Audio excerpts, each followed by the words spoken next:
The War Council has failed its first run. Sparta is already at war with Rome, Massilia is backing them, and this campaign is collapsing. Welcome back. Now, before we go any further, I've already started a new campaign and it's gone a lot better, but this episode matters because everything that goes wrong here is exactly what shaped the decisions I make in the new campaign. So let's dive into it then. So as you can see here, we are cut off completely from Pella, because as you can see here now, Apollonia, Larissa, Athens is all under the control of Athens. They're holding quite a bit of land. Not a lot I can really do about it, so we go to war against other factions. So we choose one of them to be the Adradi, because they are weak, they're not as strong as me, so offensively I can win the battles. So we take Navisos. In this battle here, you can see we're currently fighting Tylis. Tylis was another big problem because we needed to hold Thracia. Thracia was the one key objective that I need to hold.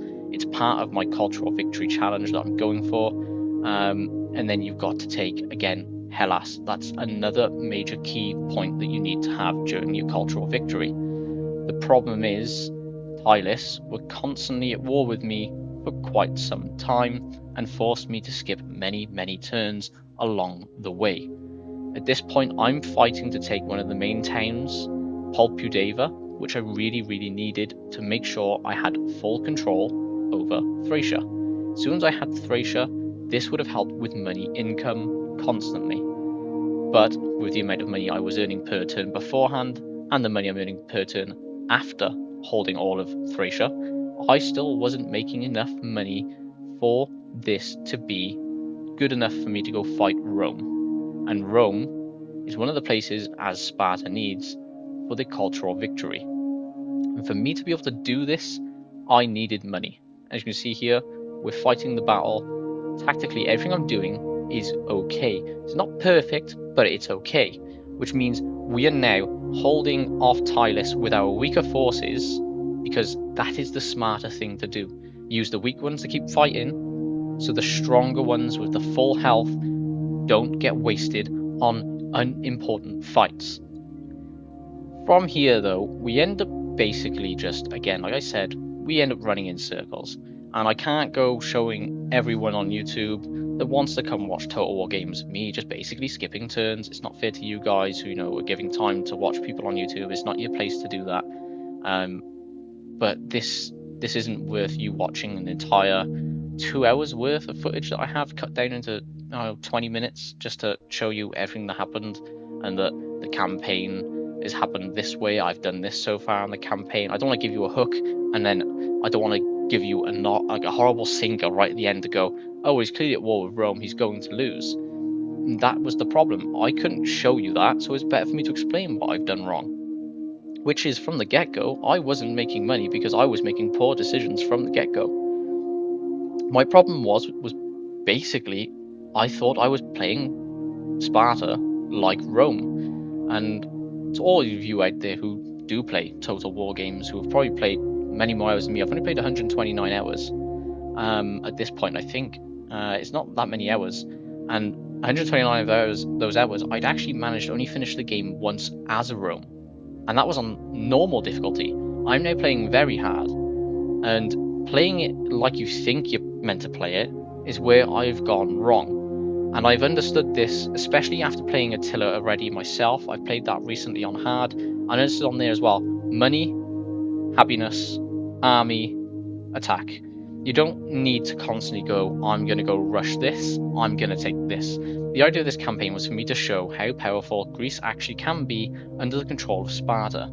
And I done it terribly. I'm not going to deny it. Yes, I've made mistakes on here, and I'm going to, try and sort it out, which I did try to sort it out.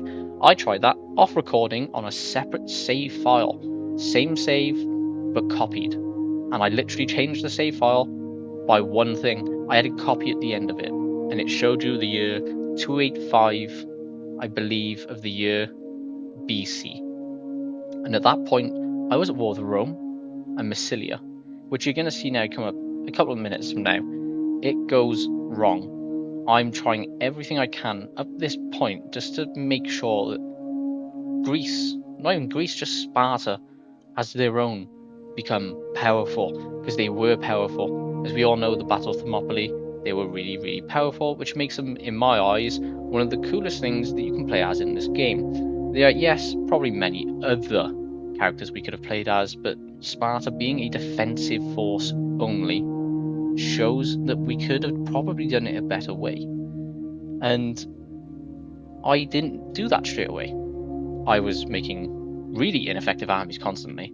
Instead of trying to make money from my buildings, I was just trying to get money from trade. And through this entire run through was just trade from Athens when I had Athens, and then I'd get money.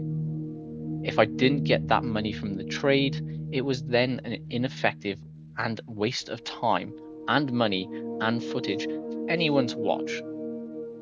I made terrible decisions in battle. There's a battle somewhere within this clip, 15-minute video, shall I say. There's a battle where you see me hold a nice defensive position, and I made one of the probably the biggest mistakes any Total War player probably does make now and again. I make it quite often because I can't help it. I will get the game to speed up in the middle of a battle, but my defensive position was perfect. If I'd paid attention and slowed down the actual gameplay, I would have been able to react to the situation that was coming at hand. I could see it was going to happen, but yet I still didn't react because I was like, I've got time, but I really didn't because the gameplay was sped up considerably. And that is why that one part has failed. Then as you can see here, I'm on the political screen, and this is where I made other problems. I wasn't paying attention to it enough. I was meant to do it 2 turns, check it, 2 turns, check it, and I wasn't. I wasn't really marrying my family off, but I was marrying my political party members and keeping them happy, but I forgot about my own family in the family tree. Politics side of it, everything was perfect. Nothing was wrong. Yeah, we had some probably terrible dynasty leaders, but we never had them go above anywhere minus 20% risk. We were perfect. So we made sure political parties were happy. As a family, we were terrible. My general from the beginning of the game had died.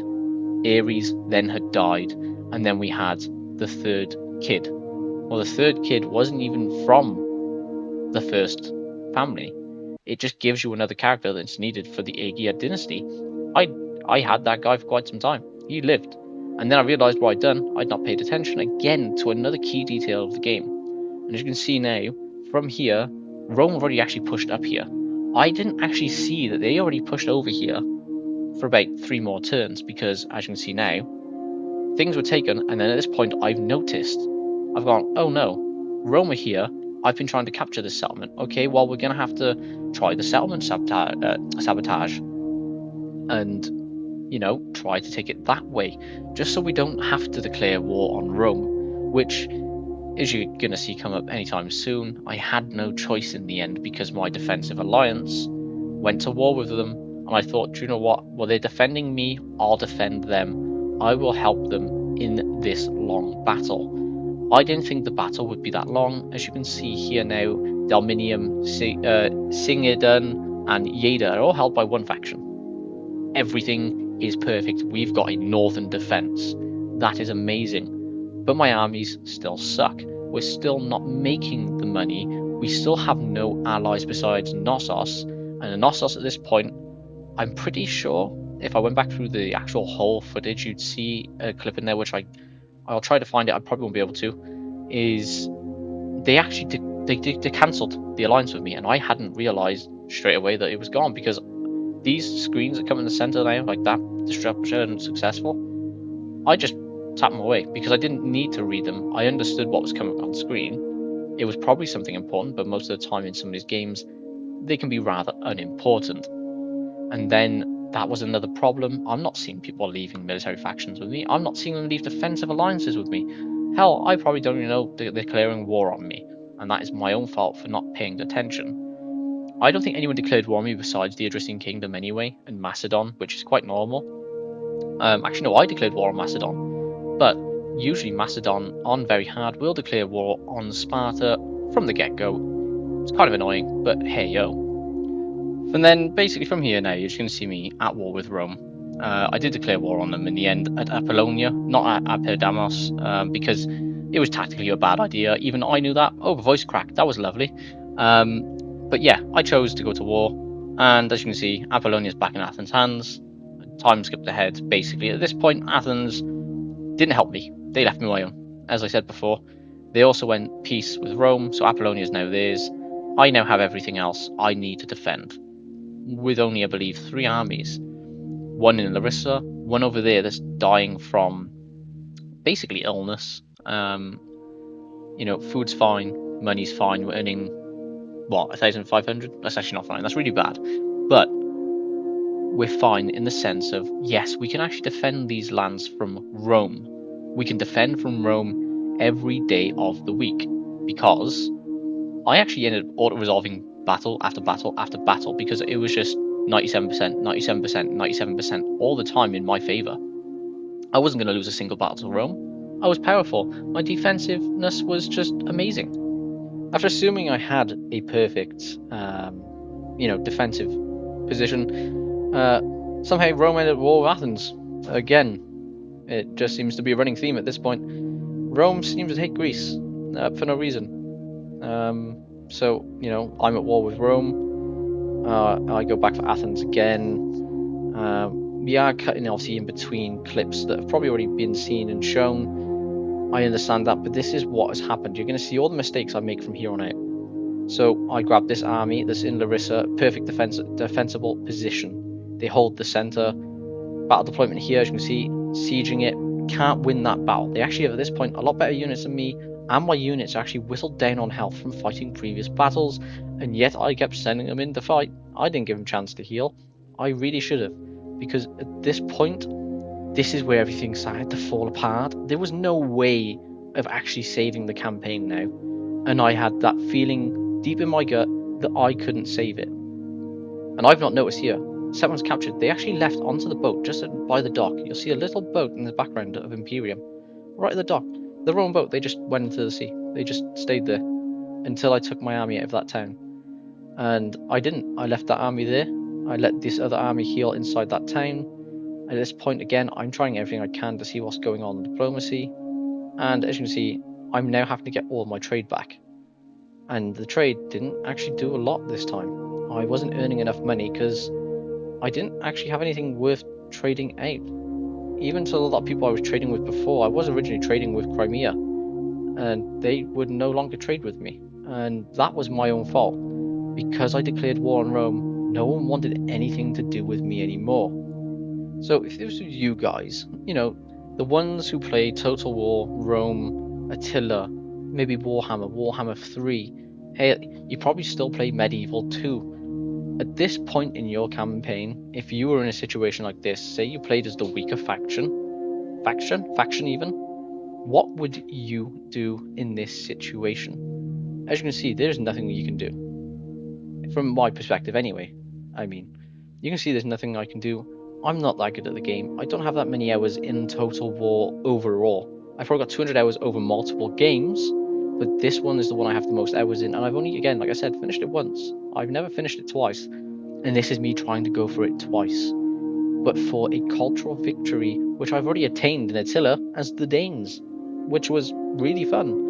And this game is fun. This doesn't mean the campaign is gonna die here, by the way. I'm gonna continue my campaign. I have actually, decided, do you know what? Because I messed up this campaign by my own stupidity, from just ignoring money, not actually paying attention to anything that's going on, declaring war on Rome way too early. There wasn't nothing I could do. As you can see now, Massilia have arrived. Didn't even know they were allied with Rome. And as you can see now, you got Apuli, Scordisi, and you got the Getae. All of these here, which are now my northern defense, well, northwest defense, shall we say, that collapses. I don't have footage of it because I didn't record it. I'd actually stopped recording just after all of this, I'm pretty sure, was taken. I can't remember, but there was a lot of it I haven't recorded because I was trying to do some of it off recording just so I could try and get something done and then go, right guys, here I am, etc, etc. But that is what happened. Tactically, this is a failure. Strategically, it was a whole failure from me on my part. But this isn't ending here. We do have another save that has gone much, much better than I had expected. And I have changed everything. So yeah, this campaign was already lost, but the lesson wasn't. Rome didn't beat Sparta in one battle, it beat us through timing, pressure, and more than one bad decision. In the next episode, the War Council, me, not Exfil, takes these lessons and applies them, and that's where the real campaign begins. I'll see you there. Thank you. See you soon.